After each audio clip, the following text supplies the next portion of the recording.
the check that started the fire. The smell of burnt paper would stay with him for years. It was strange, really, how a moment so small could split a life into before and after. One minute, he was just another man standing in line at a bank. The next, he was watching a lifetime of work turn to ashes in the hands of someone who believed he didn't deserve to exist in the same financial world as her. But that day didn't begin with flames. It began with hope.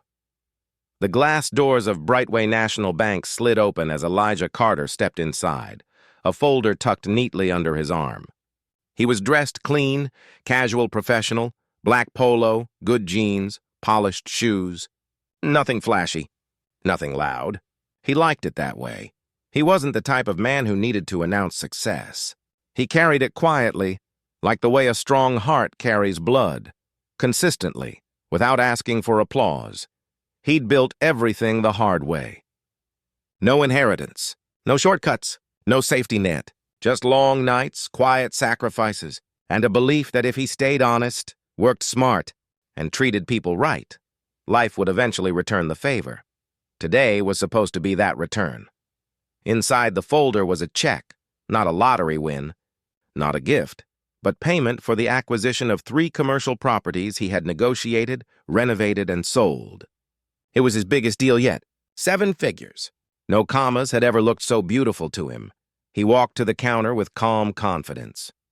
People glanced at him, some curious, some indifferent. He could feel the usual shift, the quick, silent scan people give a black man in a place they don't expect him to be, but he didn't flinch. He'd learned long ago, you don't fight every battle. Some you just outgrow. The bank manager behind the counter was a middle-aged woman with sharp features and sharper assumptions. Her name tag read, Ms. Eleanor Whitlock, branch manager. She looked up and gave him a tight smile, the kind used for people you don't think will matter. Good morning, Elijah said, laying the check on the counter. I need to deposit this. Her eyes slid to the paper, then back up to him. I'm sorry, sir. Did you say deposit? Yes. Into your account? Yes, he repeated, steady. My account. She picked up the check like it was contaminated. The number made her expression twitch. She glanced at him again, this time, not with irritation, but with suspicion. Sir, where exactly did you get this check? He didn't answer immediately.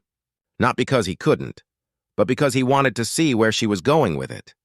He'd seen this type before. The smile always evaporated when the assumption of poverty was proven wrong. I earned it, he said simply. She didn't like that answer. I'm going to have to verify this, she said coldly. It's very unusual. What's unusual? Elijah asked.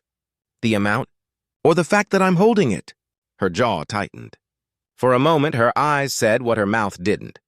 You're not supposed to have this. Instead, she said, large checks like this require fraud screening. I'll need identification, business records, transaction proof, and the issuing party's confirmation.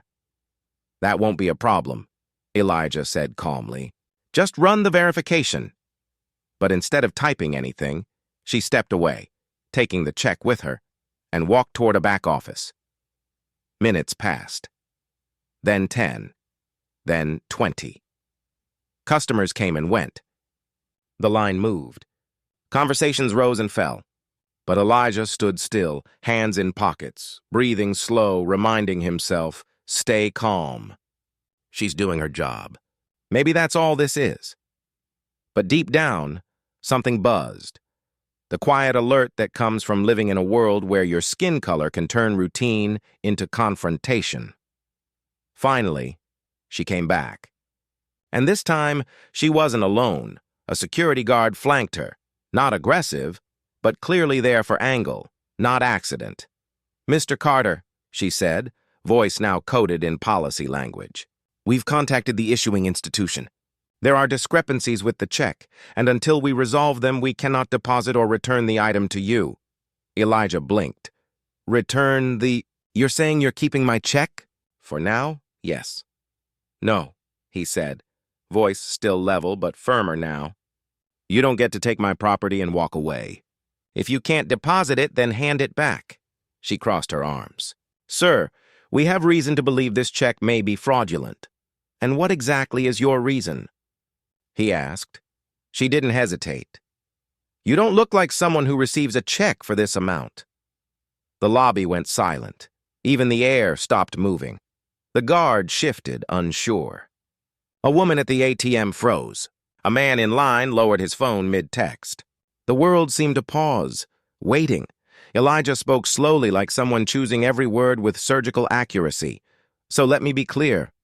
You are accusing me of fraud because I don't look rich enough for you. I'm not accusing you of anything, she said, already defensive. I'm protecting the financial integrity of this institution.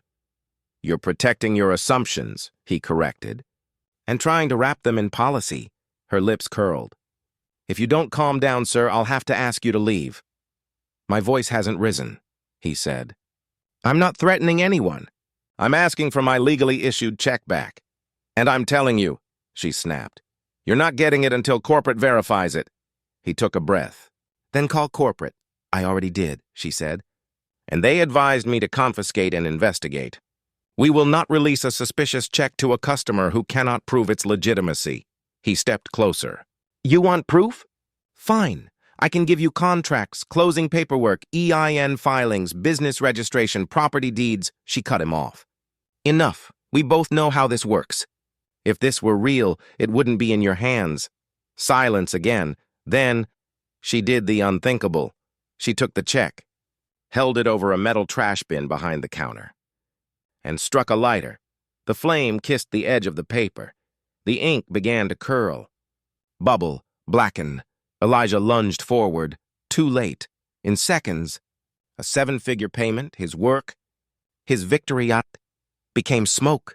He stared at the bin, disbelief crashing through him. His voice hollowed. You just burned my check. She looked him dead in the eye. No, I just burned evidence of attempted fraud. There are moments in life when rage doesn't explode. It freezes.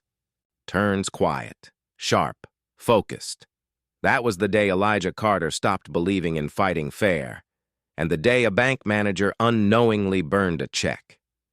Owned by the man who would soon own her entire bank, because what she didn't know, what she never even considered possible, was this. The properties Elijah sold? The deal that check was for. It wasn't his biggest move. It was just the last stepping stone before his real plan.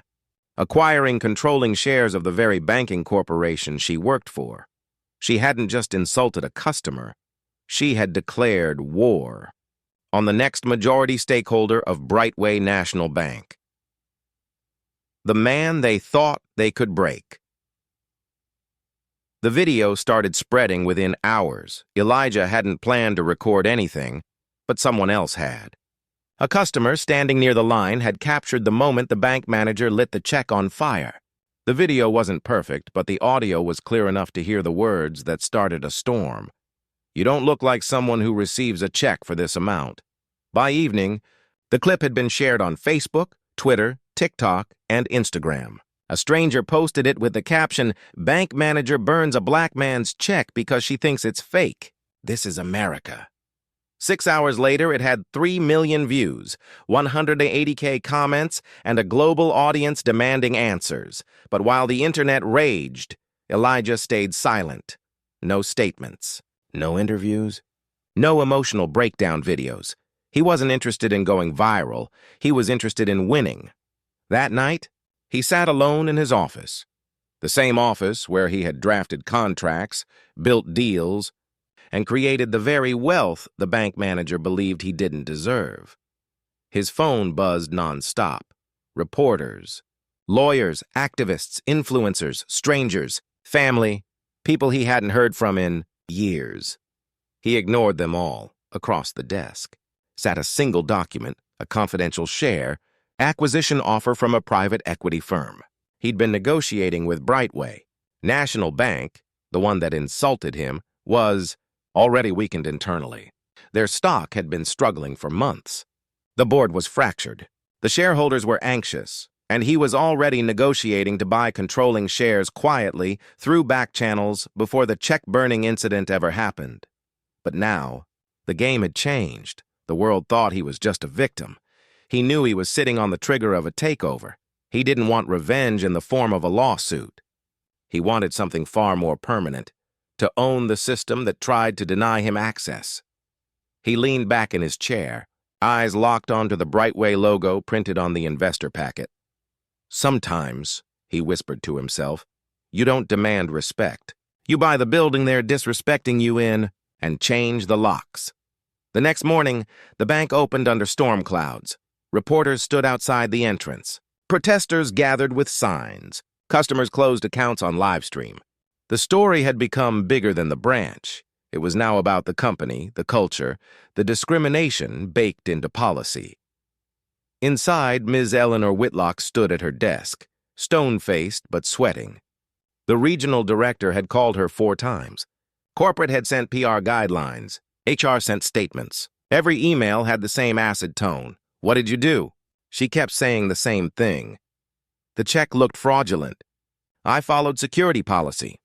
But the flames in that metal bin said otherwise. She never imagined that one moment, one assumption, could put her job, her reputation, and the company at risk. And she definitely didn't imagine what was coming next.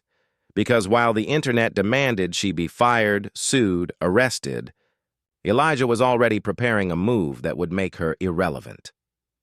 3 days later, Elijah walked into a different building. No cameras, no protesters, no noise, a skyscraper downtown. Frosted glass doors, company name engraved in polished steel. Hastings and Rowe Global Investments Private Equity. Billion-dollar deals. No press allowed. Inside the boardroom sat 6 people, analysts, lawyers, and one senior partner, a man named Jonathan Hale, who adjusted his cufflinks as Elijah entered. "You're early," Hale said. "I don't like being late for things that change history," Elijah replied. Hale smiled. "I heard about your incident. Must have been infuriating." "It was clarifying," Elijah said. "Before that day, buying Brightway was strategy. And now?" "Now," he said, eyes sharp, "it's personal." Hale slid a folder across the table. "The numbers are final. If we close this acquisition, you'll become the majority shareholder. Not just an investor, the largest private stakeholder in the corporation." Elijah opened the folder. Stock valuation, projected control percentage, voting power, board seat authority. It was real. It was final. It was history. All he had to do was sign, but he didn't. Not yet. "Before I move forward," Elijah said quietly, "I want the full internal report on the bank manager who burned my check. Disciplinary history, employee file, complaints, promotions, the digital trail." Hale raised an eyebrow. "You're not planning on just firing her?" "No," Elijah said. "Firing is too small. She thought she had power. I want her to understand she never did." Meanwhile, Eleanor was sitting in a glass-walled office, surrounded by documents, lawyers, and fear. Her supervisor finally arrived, Regional Director Middleton, a man who looked tired from 3 nights of corporate panic. "Eleanor," he said, "I can't defend you anymore. The board is furious. The CEO wants answers. We've lost over $40 million in market value in 2 days." "I didn't do anything wrong," she repeated, voice cracking. He was suspicious. "The check was suspicious. I did what any manager would do." "No," Middleton said. "You did what a person with bias would do." She froze. He continued. "You didn't investigate. You didn't follow policy. You escalated based on prejudice. Now it's a PR disaster, a legal liability, and a shareholder nightmare.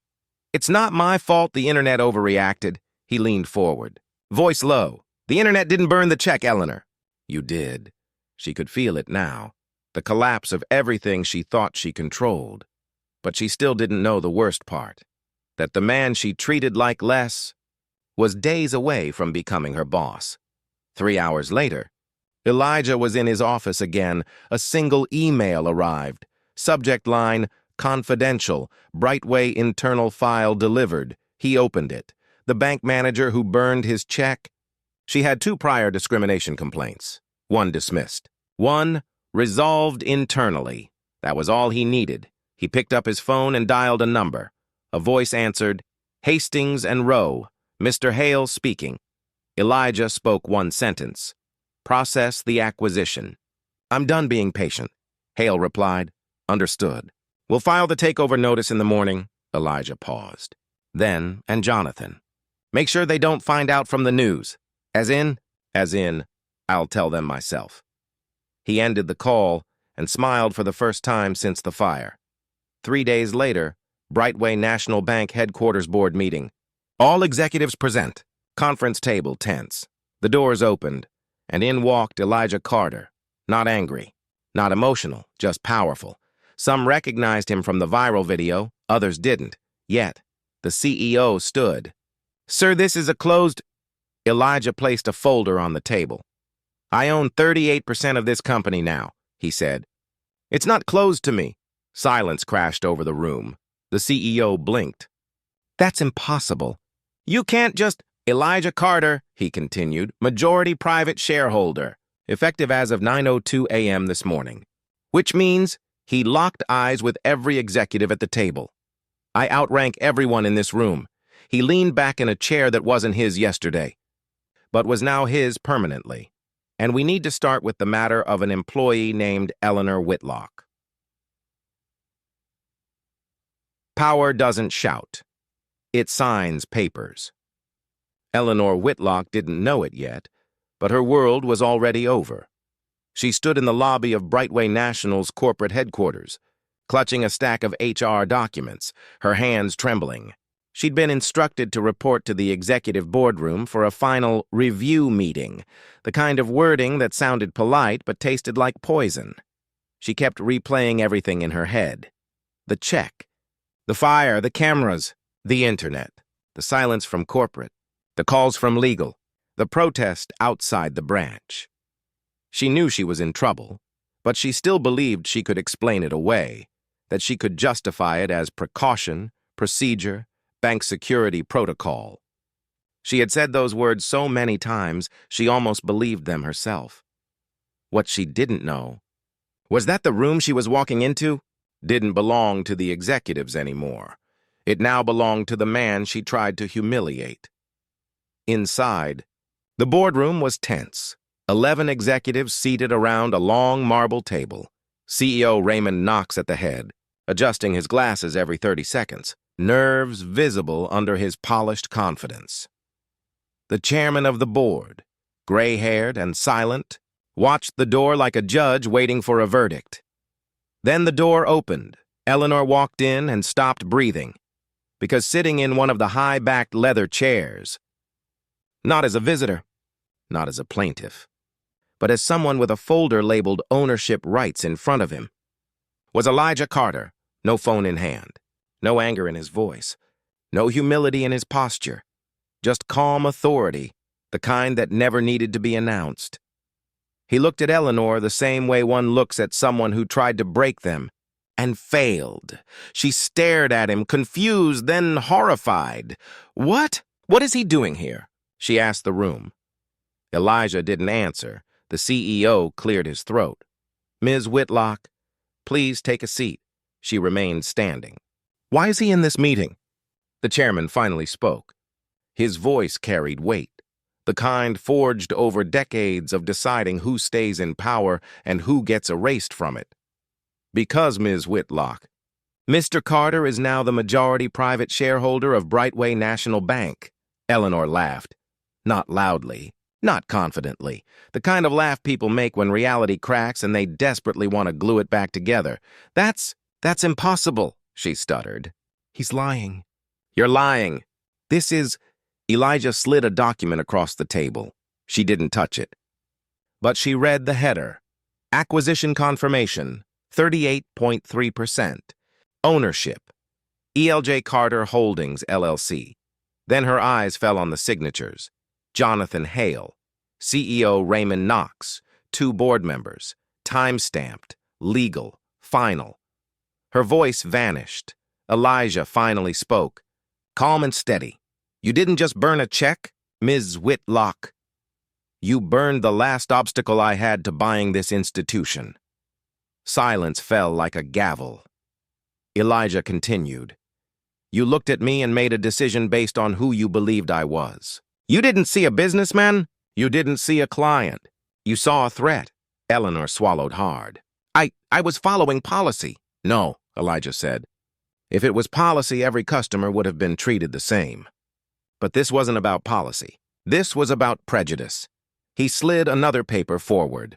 Her HR file. Complaint summaries highlighted, dates circled in red. 2 employees had filed prior discrimination claims. 1 was transferred. 1 was ignored. Her face drained. The chairman looked at her with cold disappointment.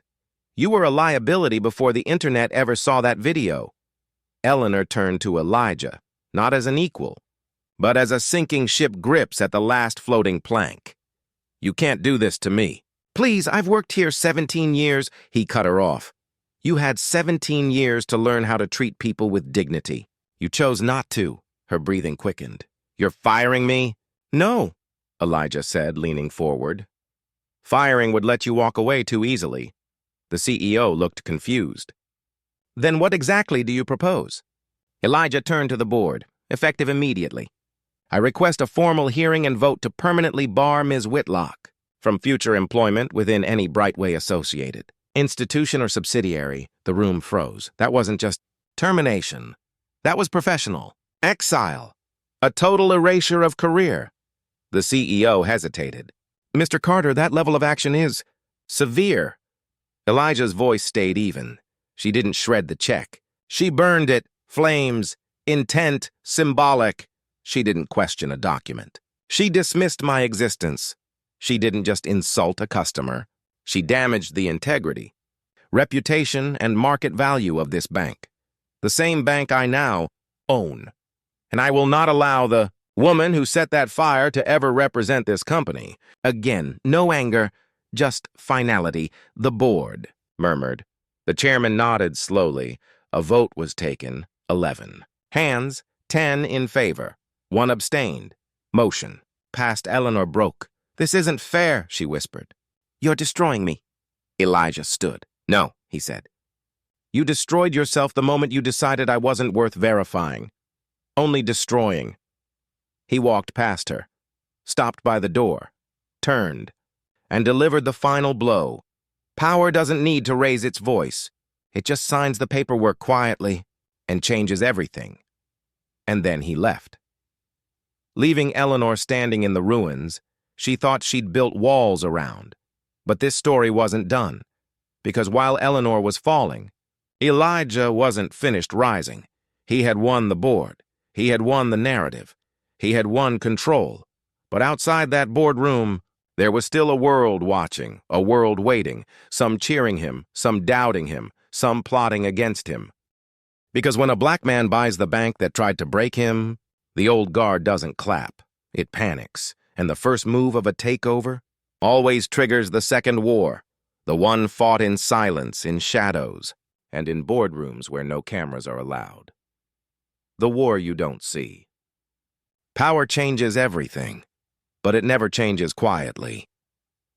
The moment Elijah Carter became the majority private shareholder of Brightway National Bank, the applause from the outside world was loud.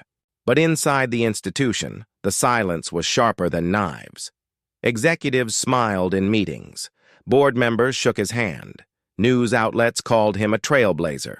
But behind closed doors, some saw him as the future, others saw him as a threat, and a few, the most dangerous few, saw him as a temporary obstacle they intended to remove, not publicly, not loudly, but surgically, because the higher you rise, the quieter the people plotting your fall become.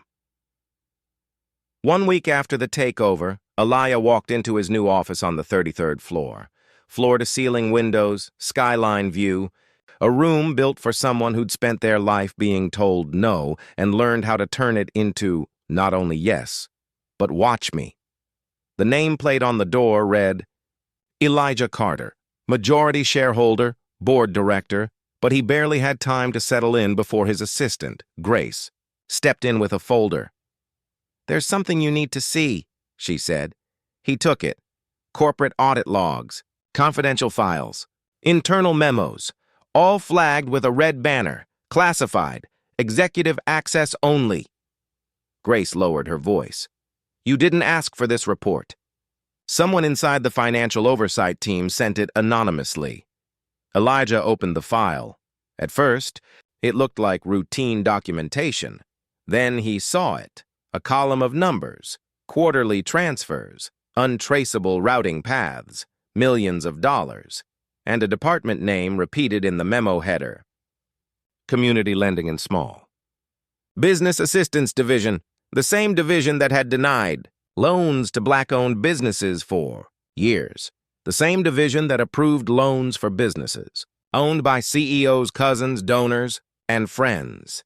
The same division that now had $47 million unaccounted for over 4 fiscal years. This isn't sloppy accounting, Elijah muttered. This is theft, Grace nodded. And if the press finds out the bank has been moving money off record, they'll destroy us. He closed the folder. No, he said. They'll try to destroy me. Because to the public, Elijah wasn't just the face of the bank now. He was the bank, which meant any scandal, even one he didn't create, would be blamed on him. A setup, a financial time bomb, designed long before he arrived, but waiting to explode the moment he sat in the chair. 2 floors down, a different room at that same moment. 3 men sat in a glass-walled conference room. One was CEO Raymond Knox. One was Marcus Vance, head of risk management. The third was a board elder, Philip Arledge, old money and older racism disguised as tradition. Marcus spoke first. You realize what this means, right? If he digs far enough into those files, he'll find everything. The shell accounts, the off-book loan cycles, the payouts. Knox leaned forward, jaw tight. He can't be allowed to access the internal archives. Not all of them. Arledge smirked. You're afraid of him. Knox didn't blink. I'm afraid of what happens if he exposes what you built before I ever worked here. Arledge didn't deny it. He simply said, then make sure he doesn't. Back in Elijah's office, Elijah stared out the window, thinking. He had spent his life breaking ceilings, building businesses, learning the rules of systems designed to keep men like him out. But this was different. This wasn't discrimination. This was conspiracy, corporate-level corruption. And now that he was owner, every buried crime was pinned to his name. He turned to Grace. Who has access to these archives? Only the CEO, the CFO, and the risk management chair. And how many people knew I was coming for control before the takeover announcement? Maybe 3, 4 at most. Elijah nodded slowly. The same people who had time to bury evidence. Grace studied him. What are you going to do? He smiled. But it wasn't a warm smile. It was the kind a soldier makes when they realize they're not entering battle. They're already in one. I'm going to let them think I'm playing defense, he said, while I build the offense they never see coming. Same day, executive meeting. The board gathered. Elijah stood at the head of the table this time. Not as a guest, not as a victim, but as the man whose vote outweighed all of theirs. The CFO began with a report. The CEO added commentary. The others nodded performatively. Elijah waited. Then he stood.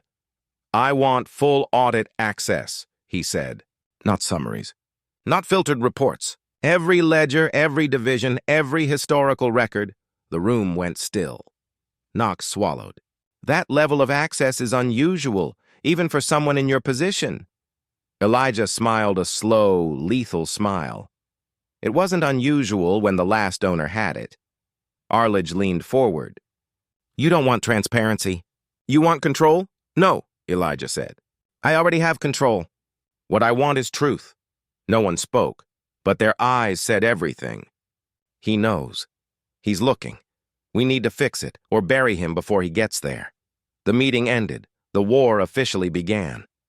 That night, Elijah received an anonymous text. They're planning to remove you. Watch your back. No name. No number. Just warning. Powerful men didn't just want him out of the company. They wanted him discredited. Ruin the symbol. ruin the story, ruin the change he represented, because Elijah wasn't just a businessman anymore. He was a message. A black man can not only enter the system, he can own the boardroom the system was built for, and that terrified them. 2 days later, Audit Room Laya arrived early. He logged in with his new authorization, access denied. He tried again, access denied. A third time, access revoked, ordered by. Raymond Knox, CEO Grace, standing beside him, gasped. "They locked you out. They're trying to seal the evidence before you see it." Elijah didn't blink. "They're not sealing it," he said. "They're panicking, and panic makes people sloppy."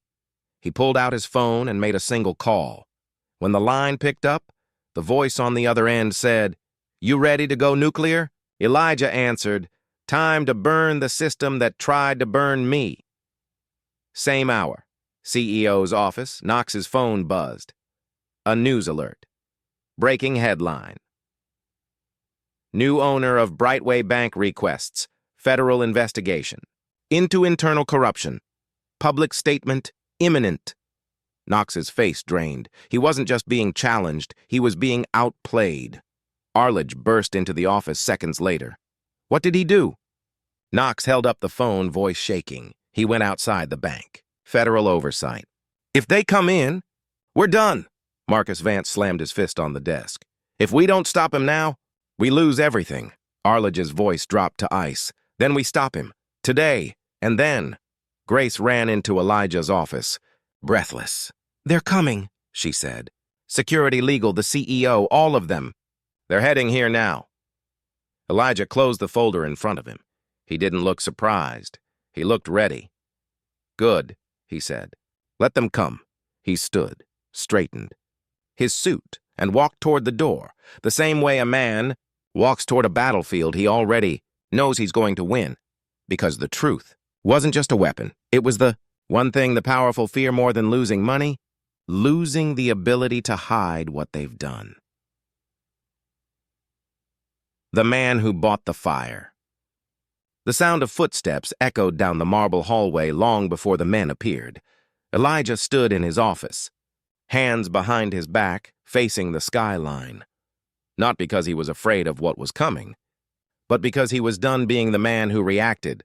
From now on, he was the man who set the tone. Grace stood beside him, nervous. "They're almost here." Elijah didn't move. "Good. The truth never runs from footsteps." The door burst open. CEO Raymond Knox walked in first, face flushed red with anger. Behind him came Marcus Vance, head of risk management, and board elder Philip Arledge, the man whose wealth was older than most people's families, whose entitlement was older than his own. 3 men, 3 decades of power. 3 people who believed someone like Elijah should never be in the seat he now owned. Knox slammed a document onto Elijah's desk.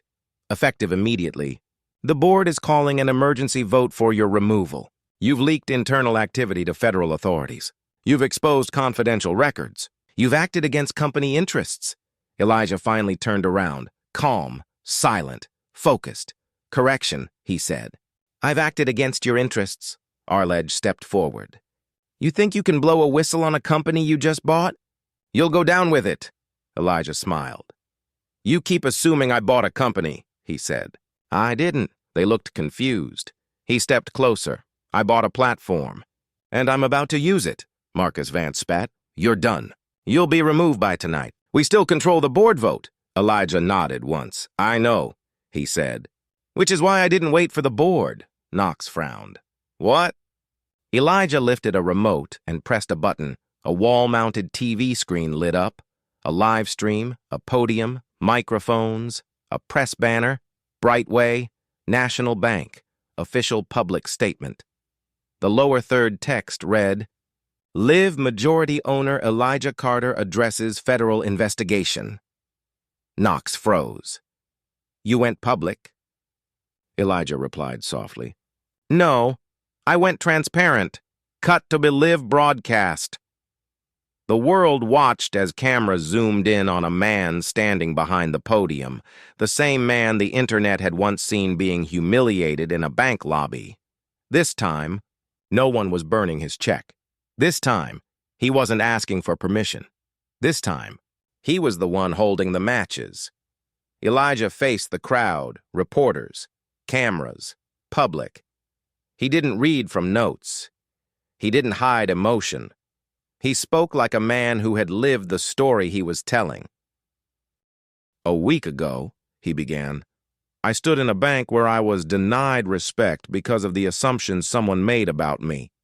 That moment went viral. People called it discrimination, racism, prejudice, and they were right.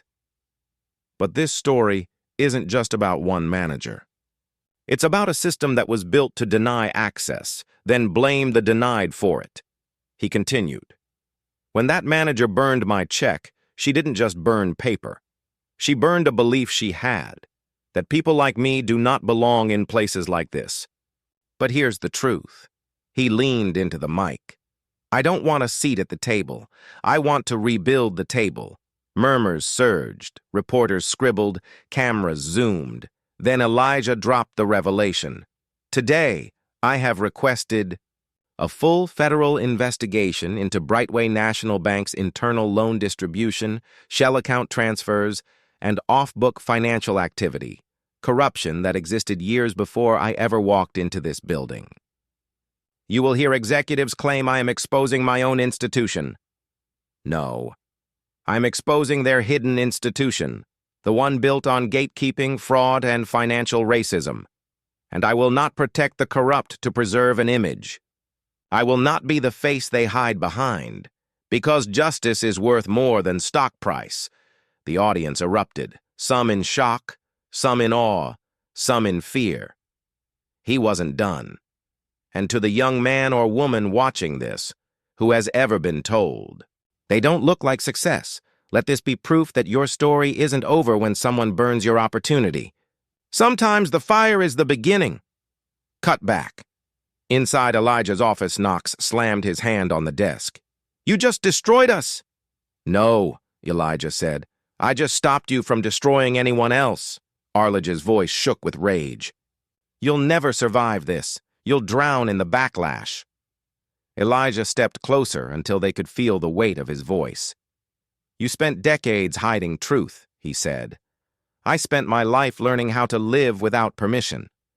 Your world runs on silence. Mine runs on proof." Marcus Vance sneered. "You think the feds will protect you?"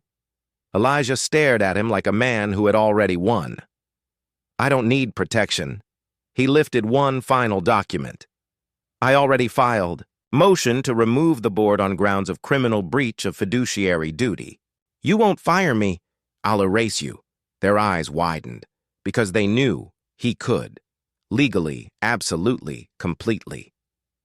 The door opened. 2 federal agents entered the room, badges visible. "Gentlemen," one said calmly, "we need you to come with us." Knox sputtered, "You can't. We're executives of this bank." The agent replied, "Exactly why we need to talk to you."